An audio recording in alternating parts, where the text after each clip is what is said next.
A few moments later. Okay, now when we talk about interpretation of data collected, first we have to start with feature illustrations. We have to know how far is your competency in terms of making interpretation, making inference of the illustrations being depicted on the different social and relevant issues happening not only in the Philippines, but in our nearby countries. The first one is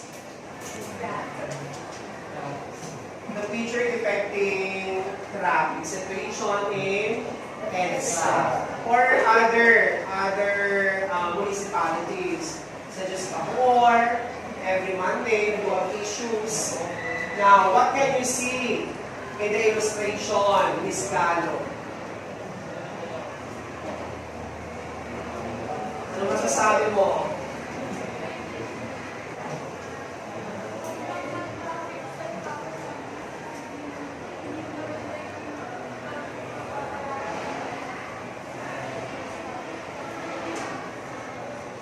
Okay, you are mentioning that there is a traffic and you are considering the policy of the government in implementation of the traffic situation. That's why we do have a problem arising the concept or arising the traffic situation in the Philippines. Meaning to say, you are dealing with problem with response to the traffic, which is the implementation of the traffic scheme. What else? What else, sister? Ano nakikita mo? About the discipline of the drivers. Tama ba? Kasi if the drivers are disciplined enough, therefore, they have to follow the line intended for a certain type of vehicle and to avoid any traffic jam. What else? Yes. Yung pollution po ng bawat. Ang pollution naman. Ibig sabihin, ano ibig sabihin? Dahil marami ang sasakyan, kaya ang pollution ay nagiging the volume of the air pollutants. What else? Yes, Ms. Amila. Sir, mas marami po yung bilang ng mga private vehicle kaya sa tulong sa mga ginagamit ng mga Malaysians, which is pwedeng factor kaya po may traffic. Since sa private vehicle, pwedeng isa lang yung laman nun or pwedeng dalawa lang. Wherein sa mga bus or mga jeeps, punong-puno sila. Okay, mas marami. Dominant yung private vehicle. Therefore, anong pwede mo ma-suggest? Kasi nowadays, mas marami naman talaga private vehicle. Dahil sa tawag dito, yung dahil sa maraming establishment na ngayon, maraming company offering cars or offering vehicle na ang down payment ay wala. At tapos, there is no strict implementation on owning or ownership of vehicle. That's why, sabi nga Ms. Aguilar, mas marami yung private vehicle kumpara doon sa public na ginagamit ng commuters. Anong ibig din sabihin niyan? Anong pwede mo ma-suggest? If that will be the case, kasi kahit na maging maaga na magising, still, ang traffic pa rin. Di ba nga? Sa ating sitwasyon pa lamang, sa Bacoor every Monday, umalis ka mo ng alas 4, mag-traffic ka pa rin. And this is not just happening in our municipality. Kasi sa iba rin. That's why, pwede, dapat there will be regulation. O kaya naman, balikan naman yung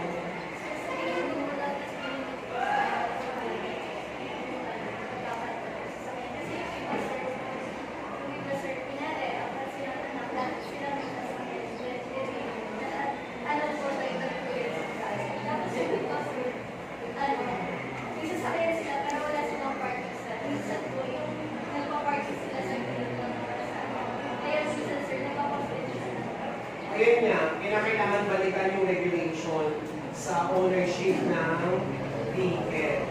Dapat yung policy ay ma-check ulit para at least malesen natin yung traffic. Next, illustration number 2 or teacher illustration number 2. Ano naman pa yung masabi dyan?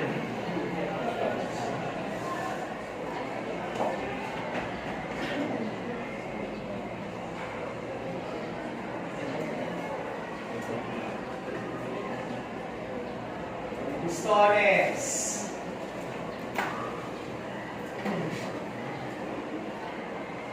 Ano?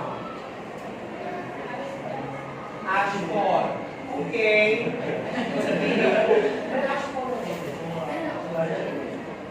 What else? Pagtakhan. Pag-alboroto. Nakakagyan. What else? Yes. Dahil sa kanila na ano sir, maraming set na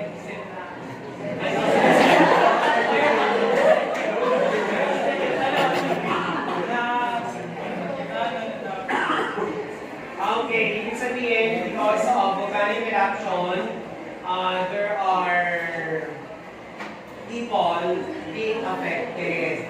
Yan. What else? So therefore, nakikita mo naman yung pagtulong ng iba't ibang tao. Diba? Kasi humanitarian attributes that we have in helping people. Anumang uri ng tao in terms of civil status. Socio-economic status, nakikita yung pagtulong, pagdadamayan. Next.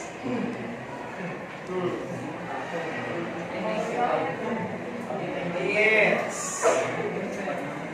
may mga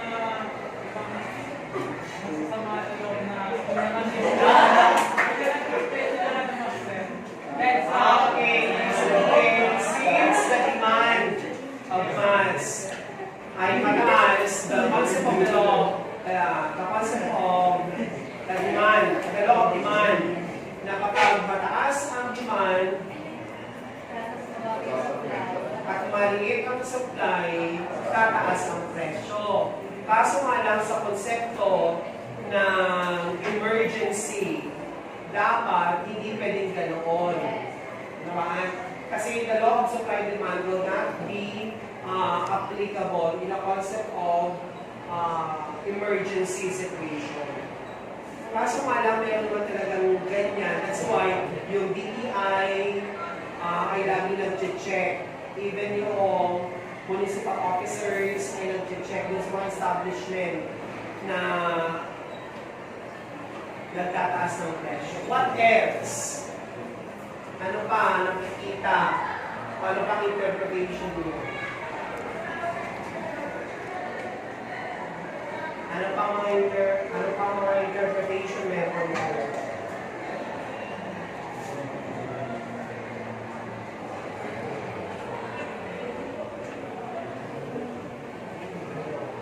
Si Ma'am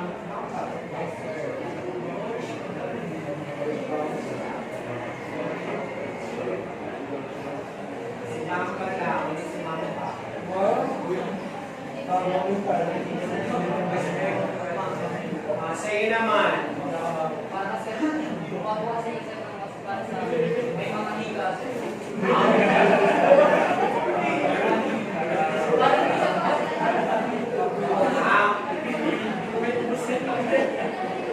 Nagawa sila ng mask para sa mga asthma, so that it cannot affect others. Okay. Oo naman, pwede naman sabihin natin that you are producing mask, especially for those na mayroong illness or virus or bacteria na na pwede kang makahawak sa iba.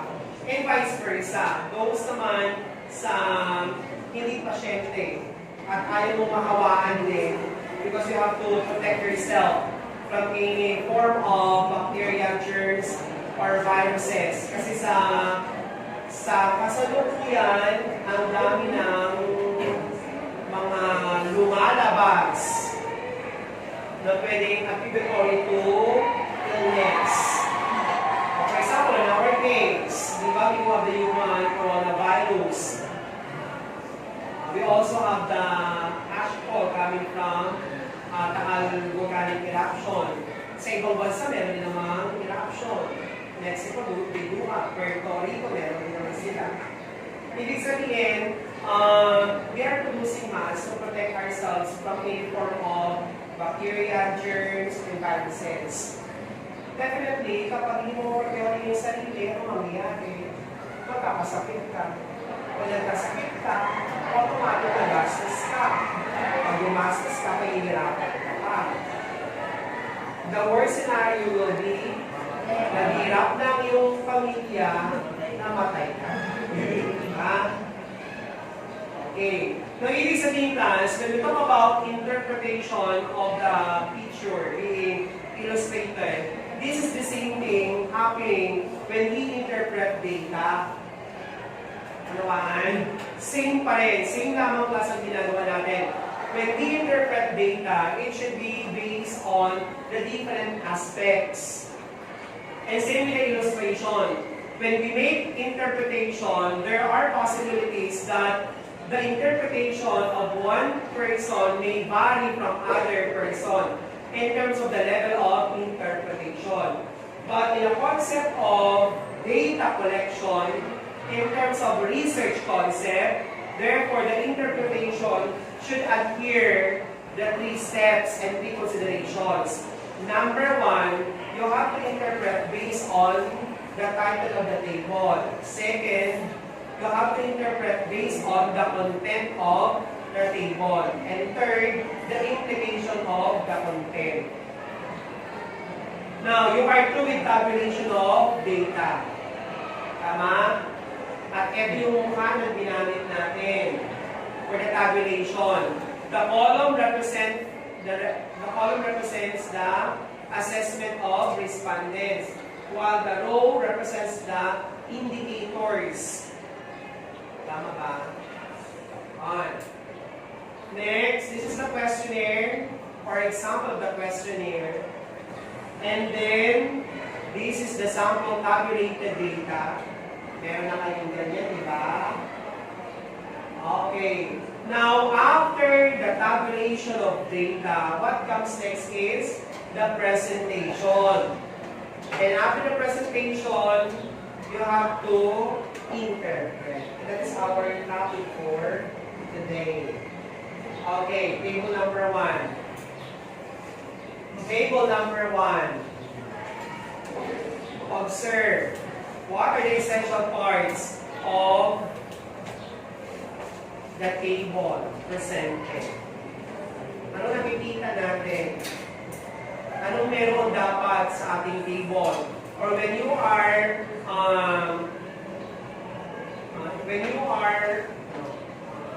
drafting your or presenting your figure or table, what should be present in your table or figure? Ano makikita natin dyan?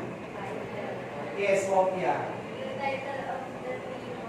The title of the table or the title of the table, which is the assessment of respondent. The title, number. What else? The indicators of the given variable. On the numerical value. The numerical value, the verbal interpretation. We are talking about quantitative data. Next, composite if there is, meron naman. What else? Meron kulang dyan. Yung legend natin. Kasi wala, diba? Okay, now you have to provide in your presentation the legend of each indicators or each symbol, especially the verbal interpretation, and how did we interpret the weighted mean. Okay? Next. On the side, the left side and the right side of the table are open. It's an open side table. Next. When you interpret, what are the 3 steps? Number 1, the primary interpretation focusing on the title. Second, the content of the table. And third, the implication of the collected data. Okay, start with our example.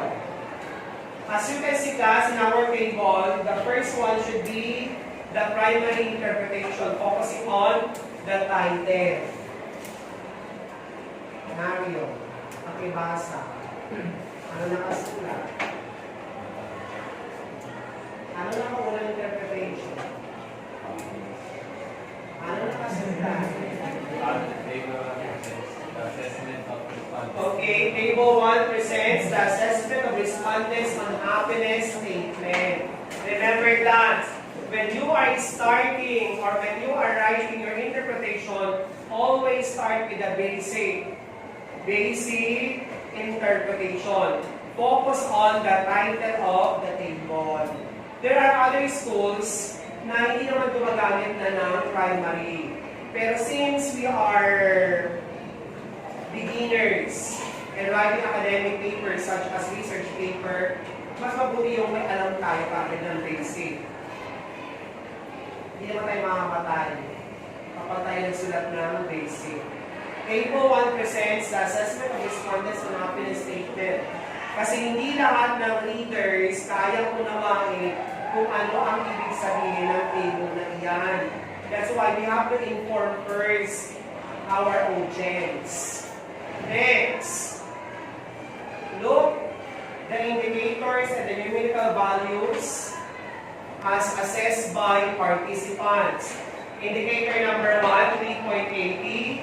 Indicator number 2, 3.40, 3.60, 3.20, and 3.80 for indicators number 2 to 5 respectively. Now, observe. After the first or the primary interpretation, focus on the content. If you will be writing the interpretation based on the content of the table, how are you going to start? Paano natin sisimulan? Di ba sabi natin, iba-iba ang paraan ng pag-interpret ng content. Ang mahalaga doon, dapat maunawaan ng reader. Yes, may sinasabi ka. How are you going to interpret? Okay, ibig sabihin, it can be seen in the table that the assessment of the respondents in indicators, I am satisfied with my life right now, was rated as true with verbal with weighted mean of 3.80. Indicators, I have very few regrets. Ibig sabihin, you are going to interpret each indicators corresponding or with support of their verbal and numerical value. Pwede naman ganoon. What else?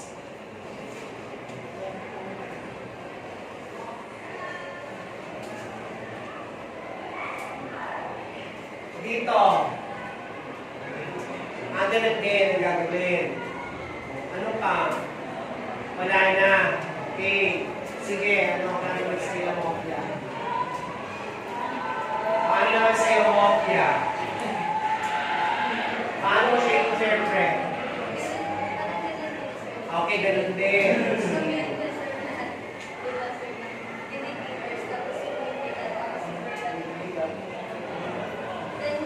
Ayun pa lang muna. Okay, now class. Now, my interpretation will be different. Sabi nga natin, iba-iba kasi ang paraan. Now, on my base class, I will interpret the content based on which indicator obtained the highest assessment and the lowest assessment. Okay. It was revealed in the table that the indicators, I am satisfied. Indicator number 1. I am satisfied with my life right now. And indicator number 5. I see my own happiness and not depend on others to be happy. Obtain the highest extent among respondents as supported by a weighted mean of 3.80 with a verbal interpretation of true. Ibig sabihin, my interpretation will be based on which indicators obtain the highest assessment. Ano?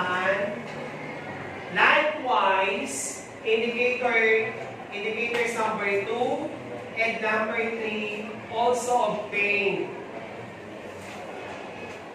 an assessment of true with a weighted means of 3.60 and 3.40 respectively. Tama ba? Halika natin. 3.40 and 3.60. Pero yung sa una po, I have to, on my case, akin na naman yun. Pananaw ko yun. I have to interpret based on which one obtained the highest and which one will be the lowest.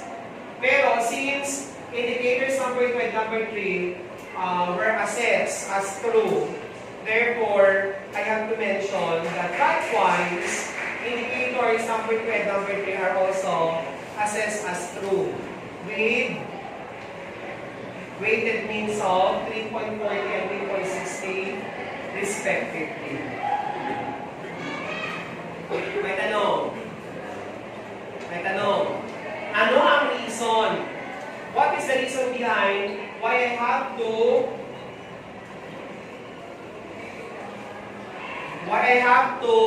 interpret the content based on the highest assessment first or the lowest assessment first?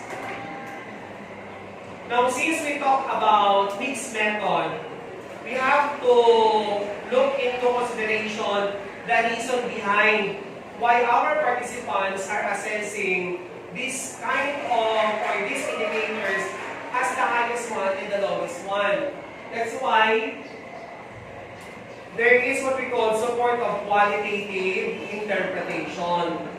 Now, if your research design focuses on sequential, or there is triangulation, or we do have concurrent or transformative research design, we focus on the combination of quali and quantity, or quantity and quali. But on this case, we started with quantity, followed by quali. Therefore, this will be sequential explanatory research design. Now, anong sabi dito? Pakibasa po sa lan. This was supported by the taking data obtained during the conduct of focus group study. As mentioned by the participants, the current state of life's condition in the family as well as the family members support and make them feel satisfied with their life. In addition, one of the participants reasoned out that happiness is a choice and it is independent. Okay. Now, class, it was revealed in the focus discussion that the reason why the participants assess that they are happy with their life right now It's because of what? The life's condition of the participants as regards to the family treatment. Kasi, ibig sabihin, at home, masaya sila kasi ang pamilya nila masaya. Yung support sa kanya ng pamilya, especially the members of the family, ay 100%. O kaya naman visible, evident, stress-free. Now, on the other hand, ang sinabi doon, one of the participants reasoned out that happiness is a choice. Kaya nga hindi siya dependent on perceptions of others. Ibig sabihin, maligaya ka lamang dahil sa, ito yung sinasabi ng iyong mga kaibigan. Maligaya ka kasi kasama mo sila. Sabi dito, hindi. It is always your choice to be happy. And happiness is independent. Ibig sabihin, you do have the choice, you do have the option. If you want to be happy, then be happy. Any obstacles in life, no matter how difficult it is, if you remain positive with your life, then you will be happy. Hindi ibig sabihin dahil na broken-hearted ka lang, hindi ka na masaya. Bumaba lang yung grado mo, hindi ka na masaya, na-depress ka na, nag-suicide ka na. You know, guys, life is always a choice. And to be happy and to be positive is always a choice. Kaya nga sabi rito ng participants natin, based on the focus of discussion, ang sabi nila, happiness is always a choice. And it is always independent. One, iba-iba man ang naranasan, it's always our choice. Kasi we do have different perceptions towards happiness. Wala kang mga kaibigan, masaya ka pa rin. Wala kang mag-cellphone, okay lang. Hindi ka man nakasama sa honors, okay lang. Diba? Wala kang mag-Latin honors, okay lang. Because success is not measured by your grades. It is not measured by your diploma. It is measured by your attitude, your willingness, and if you stay or if you believe on dreams and positivity, then life will be happy. Mangarap ka, kung wala kang pangarap, hindi ka magiging successful kasi wala ka namang direction. You don't have direction kasi wala ka namang pangarap. Pero kahit isang tao class, meron niyang pangarap. Hindi nga lang showing. Diba? Okay. Next. Likewise, the indicators, I have very few regrets. And if I have to live my life all over again, I still choose to be me. We're also rated as true. As supported by a weighted means of 3.40 and 3.60 respectively. Yun yung kaya sinasabi ko, na hindi ka agad directly ang pag-i-interpret on my case, ha? Kasi nasabi nga ninyo, iba-iba ang paraan ng pag-i-interpret. Ganun naman talaga.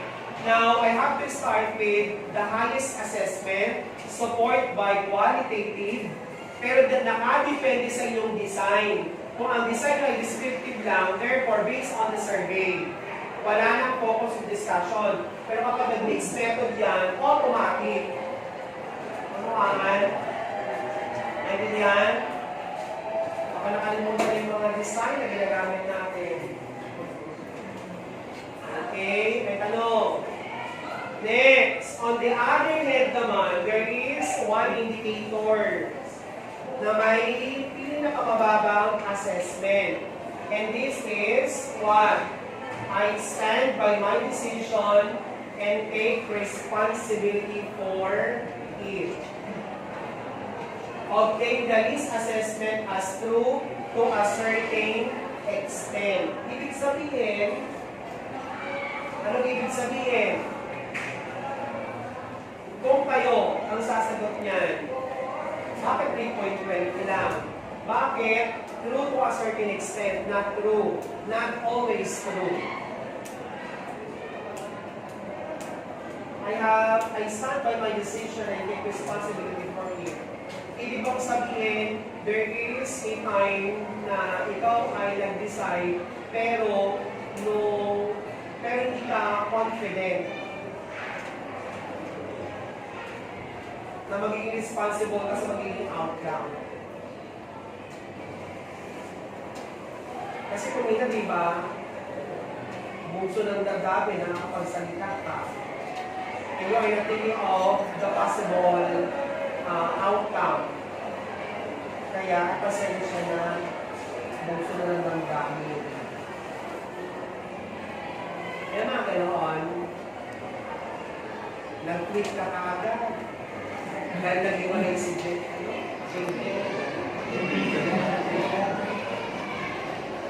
Nag-quit ka agad, di ba? Na hindi mo nang iniisip na baka naman ay maka-apekto sa buhay ng iba. Okay, ibig sabihin, I settle my decision and take responsibility for it. Sometimes, sabi nga that, true to a certain extent. Depende sa sitwasyon. Kasi kung minsan, pag emosyon ang nauna, automatic. Tapos kung minsan mga blaming system ba? Diba? Ay, ikaw yung may gawa eh. Sige. Next. After that, after the content, ano sumunod? Yung overall na. Okay, furthermore, it can be deduced that the assessment of the respondents on happiness, yun yung sasabi kayo ng Dimokya, na you have, meron pagkatapos ng indicators ay yung composite na. Tama ba, Moms? Okay, furthermore, it can be deduced that the assessment of the respondents on happiness revealed as true. Okay, true ba talaga? Balikan natin ang table. Balikan. The composite mean was 3.56 with a verbal interpretation of true. Naintindihan. Now, anong ibig sabihin yan? That's why, after the interpretation of the content, go with the implication. You have to analyze your interpretation. Ano yung analysis natin? Anong analysis natin? This implies that, pakibasa,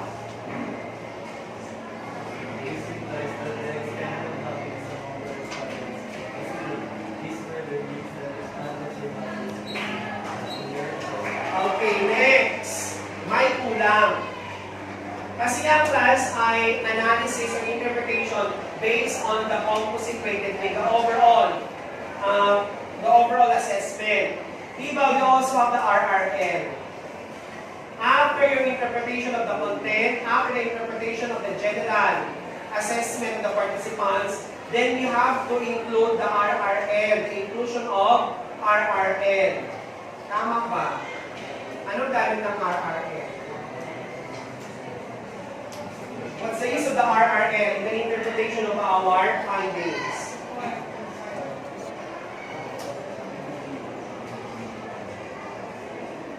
Lusano.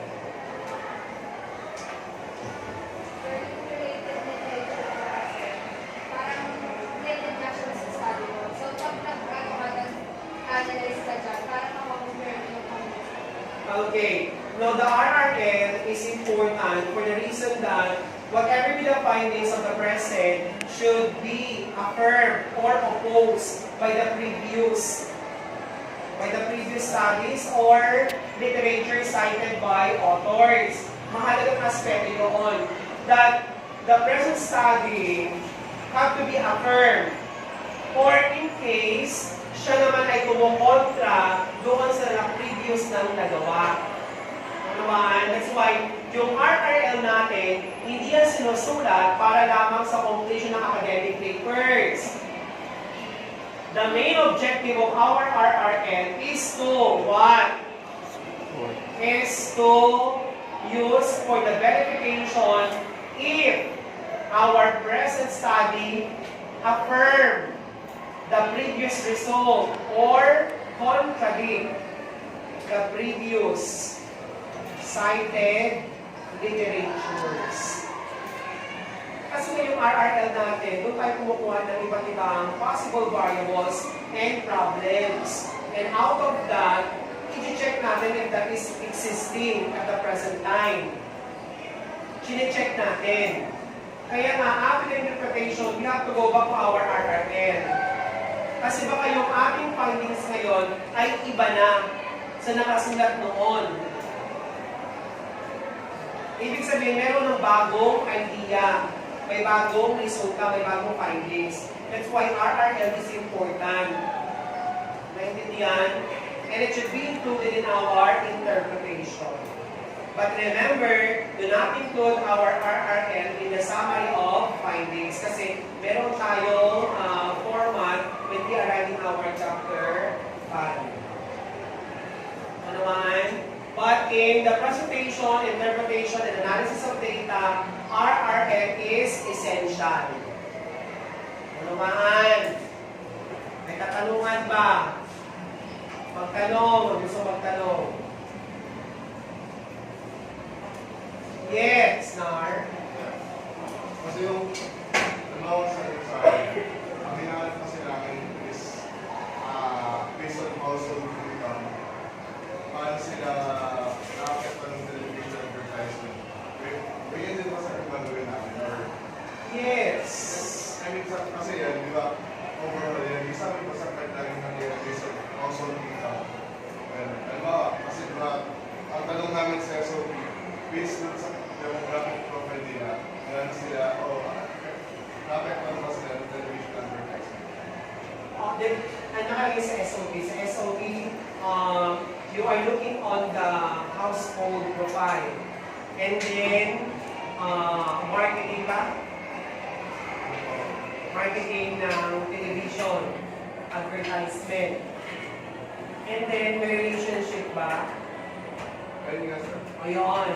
Definitely, you have to interpret based on is there relationship among the variables stated with regard to the profile, household profile of the participants. And then you have to go back on your RRL.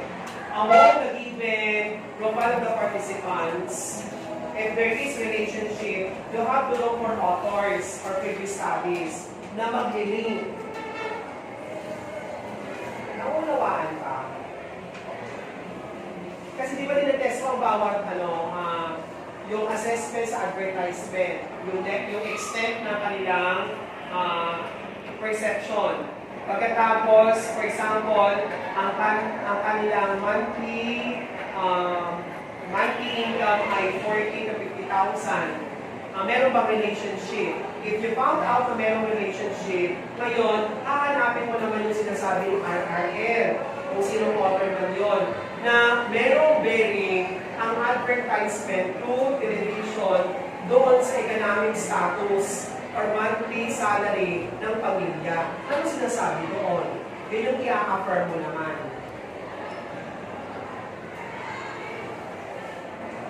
Yung tanong.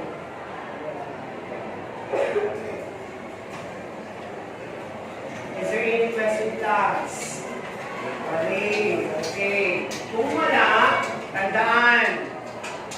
We do have essential parts of the table. What are those? Number 1, the table number, the title of the table, the content of the table, including the legend kung meron man. Next, in the interpretation, anong dapat makita? The primary interpretation focuses on the title. The content focuses on the content, which is the secondary interpretation, and then the inclusion of RRL. Tanong. Kung wala na, kung walang katanungan, yes, Ms. Mopia.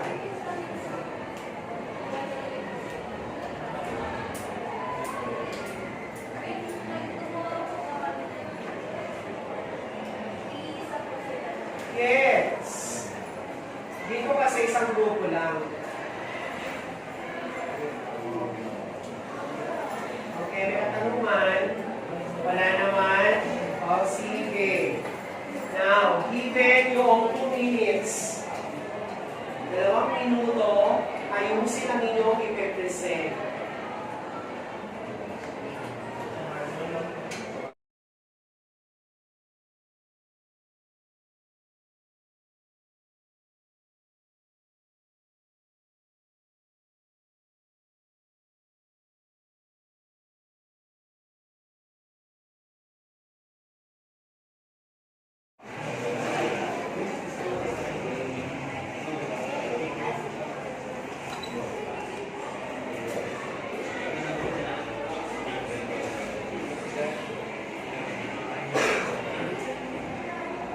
A few moments later. Good morning, classmates. Good morning, Mr.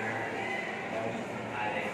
So this is the interpretation of our group regarding our secret plan and assessment of convenience store in City of Bacoor, an after or an after plan. Please.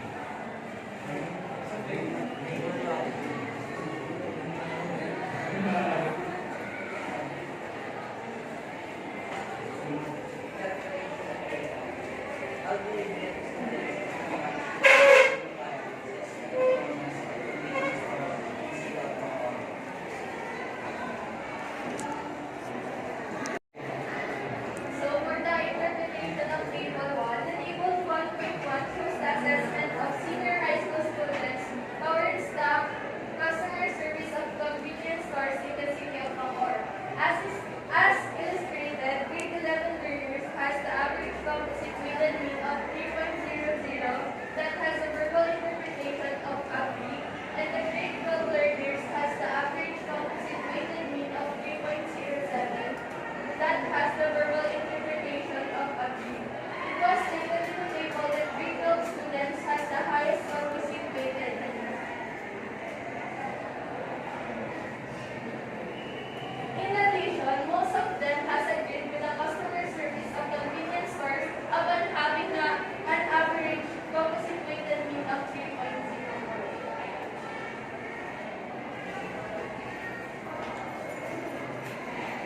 So, table number 2 as regards to product price.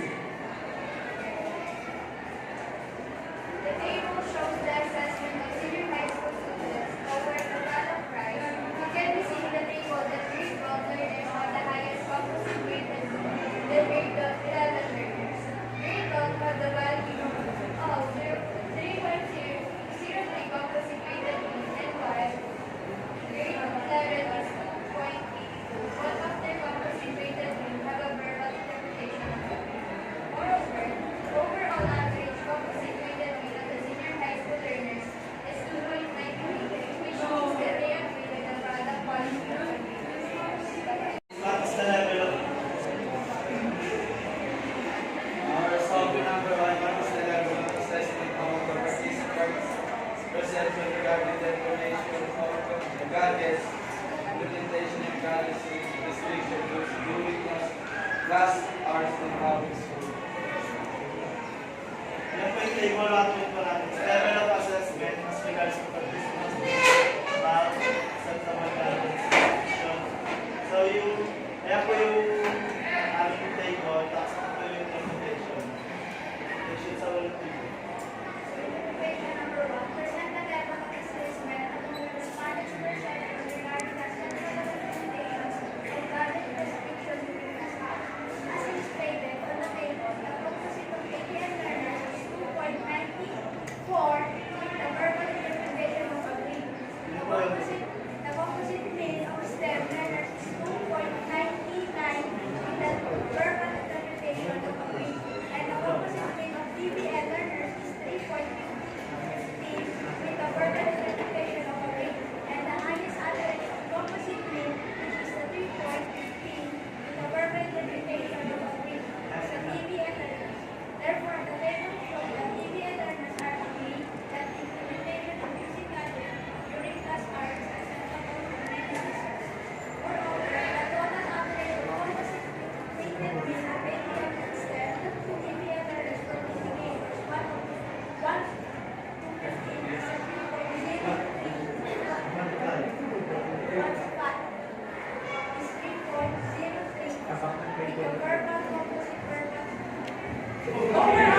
overall composite verbal interpretation of ABRI. Doon sa group number 2, you are talking about gadgets, restriction, inside school premises, classes, tama ba? Classes. During class hours, restriction of the use of gadgets. Okay. Now, based on the illustration you provided, although sa una kasi, you do have the title. You do have the title of the table. Pero masabi ko nga, do not use 1.1, 1.2, it should be continuous. Counting numbers. Yes? Kapag SOP lang lang. Di ba SOP lang lang? SOP number 1. Tapos, Sub-problem, SOP number 1, in terms of 1.1, 1.2, 1.3. It doesn't mean that you have to have a 1.1. It should be counting numbers. Table 1, Table 2, Table 3, Table 4, Table 5, and so on. Okay, so you do have the title. Tama naman yan. Wala namang problema dyan. Next. On the second part of your interpretation focuses on the content. Sabi nga kanina, you just focus on the general assessment of each strand. Tama ba? O economics, ABM, STEM. Ang suggestion ko dyan, dagdagan. Kindly include the indicators for each variable. Para makita natin ano yung comparison. For example, example natin ay indicator number 1. Ano yung assessment? What is the assessment of ABM, STEM, and home economics? And so on. Kasi, ang nilagay mo na dyan is general perception, general assessment. Ano naman? Yun. Yung sinaing group. O ano lang sumunod, the last group. Take 1, level up of evaluation satisfaction. Indicators, yung makaya ng pagkakas.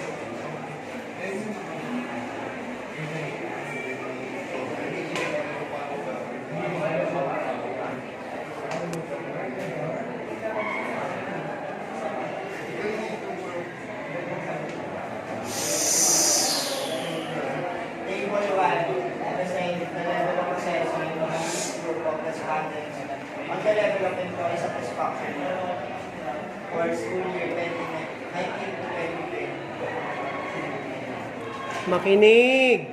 As seen in the table, the weighted mean of the first indicator, the 10th indicator is Lulong Bayan are 3.40, 4.15, 3.25, 3.65, 4.25, 3.80, 4.30, 3.65, 3.15, and 3.25 with the verbal interpretation of the group through moderated through very moderated through and very for the first indicator, the 10th indicator of San Nicolas are 2.00, 2.40, 2.80,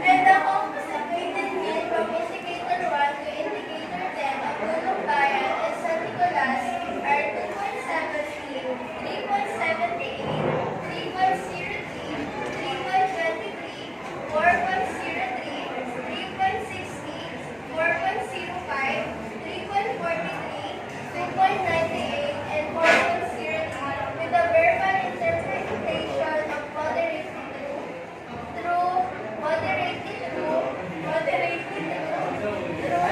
very true, and moderated through. Furthermore, the opposite mean of Lulong Bayan is 3.79.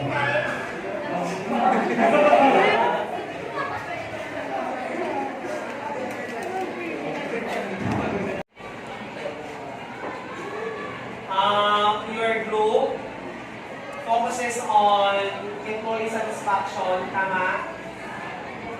Level of motivation, tama ba yun? Work motivation.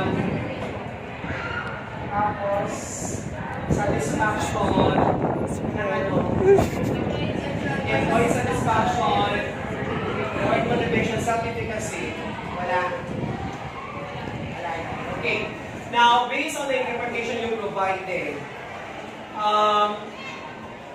yung essential parts naman na included naman, nandun naman siya. I would like to suggest on the content of the interpretation, kasi masyado, if I will be the one who are going to read, nakalagay kasi dyan, para siyang indicator 1, indicator 2, indicator 3, 4, 5, 6, 7, 8, 9, 10. Read, weighted mix of ganon-ganon, di ba? 3.20, blah, blah, blah. With verbal interpretation of blah, blah, blah, blah, blah. Diba? Ganon. Now, I would suggest that you have to indicate the exact description of the indicator. And then, combine all indicators where the assessment is being categorized as under option number 5, option number 4, 3, 2, and 1. Kasi nakalagay dyan, please, ano ba yun sabi ko kanina? Ano mga indicators nyo? Ay, ano yung mga verbal interpretation? Nakalagay doon, very true, true, moderately true, least true, not true. Indicator number 1, very true. Indicator number 2, very true. Number 3, true. Number 4 is moderately true. You have to combine all indicators under very true, under true, under moderately true. Although, ang magandang point sa inyo, ang magandang sa inyo, you mention or you interpreted the assessment of each group. You do have the San Nicolas, you do have the Progressive, you do have the Dulong Bayan. Ibig sabihin, the assessment of each schools ay meron kayo. Ano ba? Yun ang magandaan sa inyo. Kaso nga lang, yun nga lang masyadong mabigat kapag binasa yung content ng interpretation nyo kasi hindi nyo mismo sinulat yung indicator. Ano ba? At hindi siya naka-categorize. That's why, yun nga, suggestion ko lang naman na as much as possible, when you are going to provide your content interpretation, ipagsama-sama. Ipagsama-sama yung kung magkaka-pare-pareho ang category. Nawahan? Nawahan ba? Yan. At least magaling.